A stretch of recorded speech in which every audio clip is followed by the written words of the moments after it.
Buenos días, hoy es domingo 2 de junio, celebramos ya el domingo noveno del tiempo ordinario.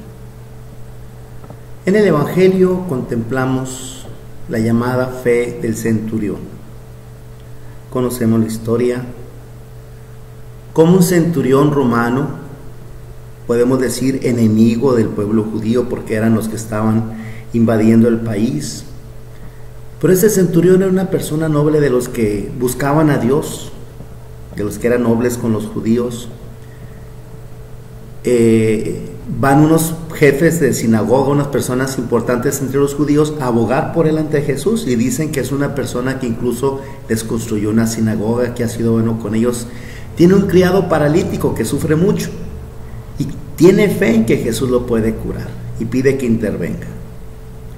Y entonces Jesús decide, dijo, voy a curarlo, va a su casa. Y cuando va camino hacia la casa del centurión, le sale del encuentro unas amistades que el centurión mandó con ese fin, a decirles en nombre del centurión: Señor, no soy digno de que entres en mi casa. En ese tiempo, un judío no podía entrar a la casa de un pagano porque quedaba impuro. El centurión conoce esas tradiciones y pues quiere evitarle a Jesús ese mal momento ante la vista de los demás. O sea, si cuando entró en casa de Zaqueo provocó Jesús tantas habladurías, todo lo que pudo haber provocado al entrar él a la casa del centurión romano. Entonces el centurión le manda a decir: no es necesario que vengas a mi casa, con que digas una sola palabra, mi criado quedará sano. Y entonces Jesús se emociona pues ante esta expresión de fe, y dice que en todo Israel no había encontrado una fe semejante. Cuando hablamos de fe, muchas personas dicen: no, pues yo creo mucho en Dios, a mi modo, pero yo creo mucho en Dios. Hay gente que tiene mucha fe en Dios, pero pues yo sé que Dios existe, dicen. Y no, pues esa es la fe del demonio. El demonio también cree que Dios existe, nada más no se le somete. La fe en Dios no solamente es saber que existe, es confiar en Él, es obedecerlo, es seguirlo. A mí me gusta mucho el ejemplo de la persona que era un equilibrista, que ofreció un espectáculo de cruzar por en medio de las dos torres gemelas unidas por un cable de acero. Ustedes saben que a esa altura el viento es algo muy impresionante, y pues la altura de las torres era grandísima. Entonces se juntó mucha gente. Él dijo: no, yo no voy a cobrar, solamente quiero que la gente confíe en mí, y si me aplauden, con eso voy a hacer el acto. Se juntó mucha gente algunos con el morbo, ¿verdad? Y entonces le dijo a la gente: ¿creen que puedo hacerlo? La gente le aplaudió. Ese tipo había hecho muchos espectáculos en otras partes, le aplaudieron.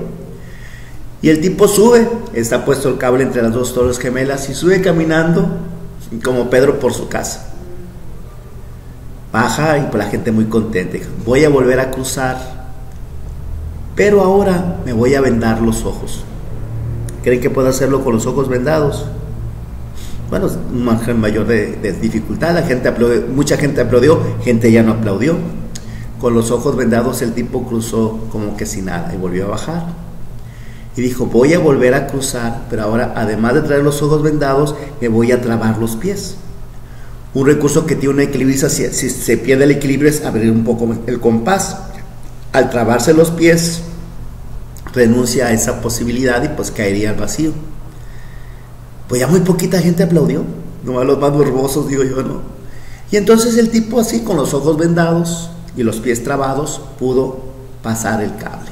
Y volvió a decir: lo voy a hacer, pero ahora caminando al revés, ojos vendados, pies trabados y caminando de espaldas. Muy poquita gente aplaudió. Y el tipo hizo el acto.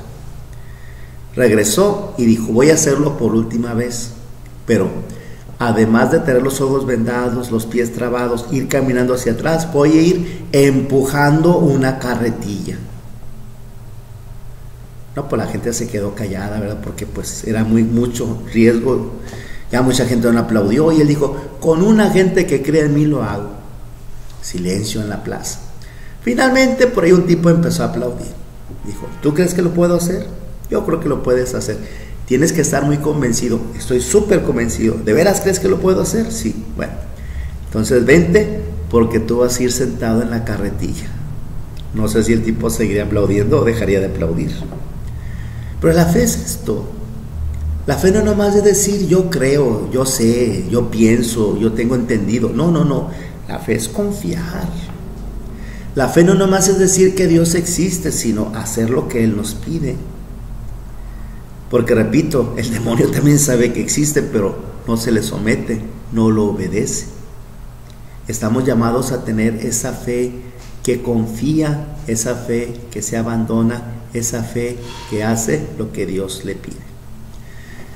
Es típico escuchar, yo soy católico a mi modo, a mi manera, yo como yo siento. Yo no voy a misa, pero mira, yo tengo mi santito y me persino con el santito, lo froto y me froto yo y ya lo ocupo más.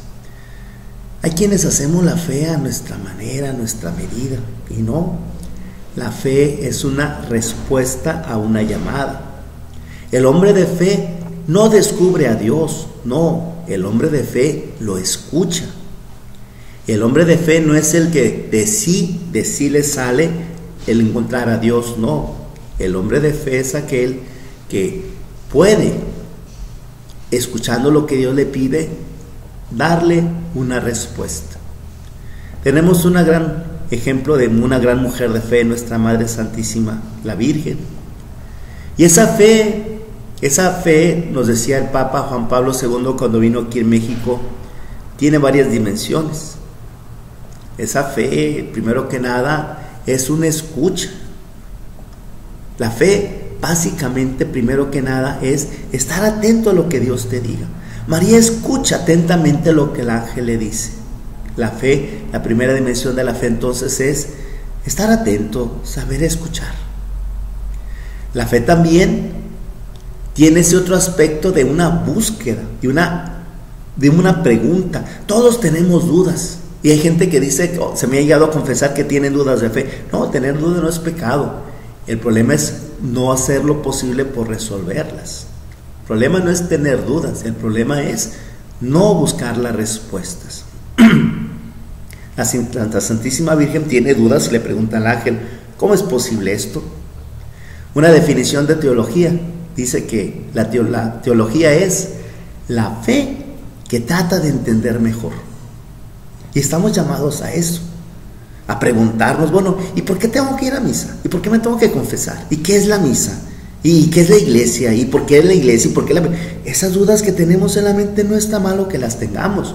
El problema es que ahí las dejemos y que no busquemos una respuesta.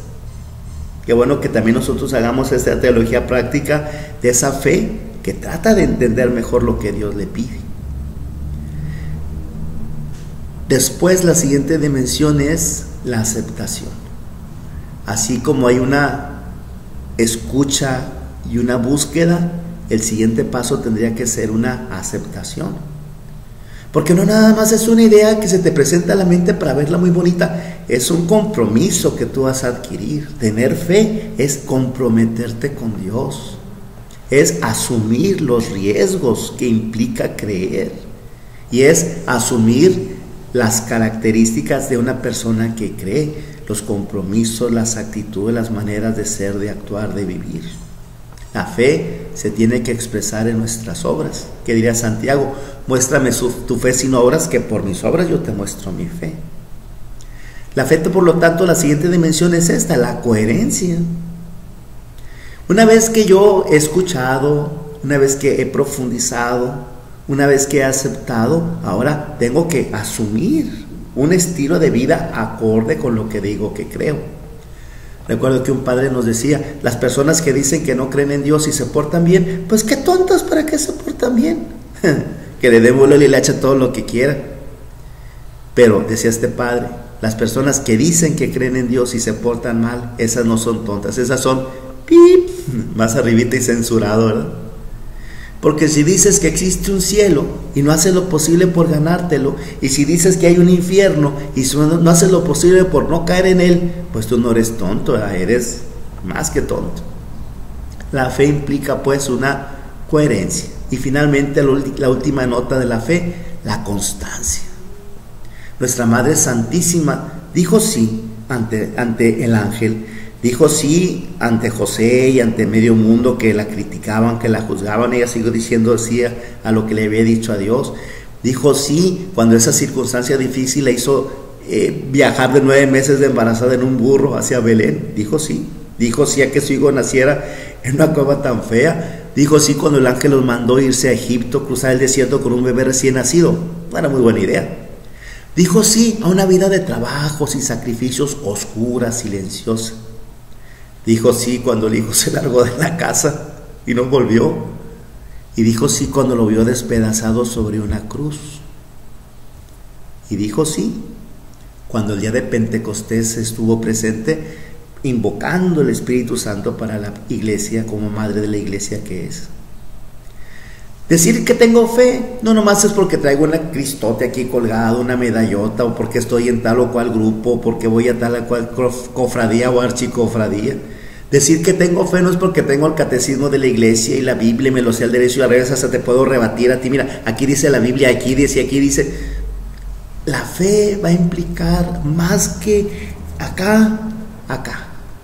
Más que una idea brillante que llega a mi mente, es una convicción a la cual se entrega mi corazón. Repito, que no caigamos en la fe del demonio, que sabe que Dios existe, pero que no se le somete. Que tomemos el ejemplo de nuestra Madre Santísima, que escucha, que profundiza, que es coherente, que es constante, que acepta plenamente los riesgos y los retos de la fe. El centurión romano dio un ejemplo de lo que es la fe. Yo creo, Señor, con que tú digas una palabra, mi criado quedará curado. Ojalá que nuestra vida también sea una vida de fe y que sepamos confiar en el Señor, creer y confiar en el Señor. Tengan un hermoso día. Desde el Valle de San Quintín, Baja California, México, un servidor y amigo, Fray Fernando Rodríguez, los saluda. Buenos días.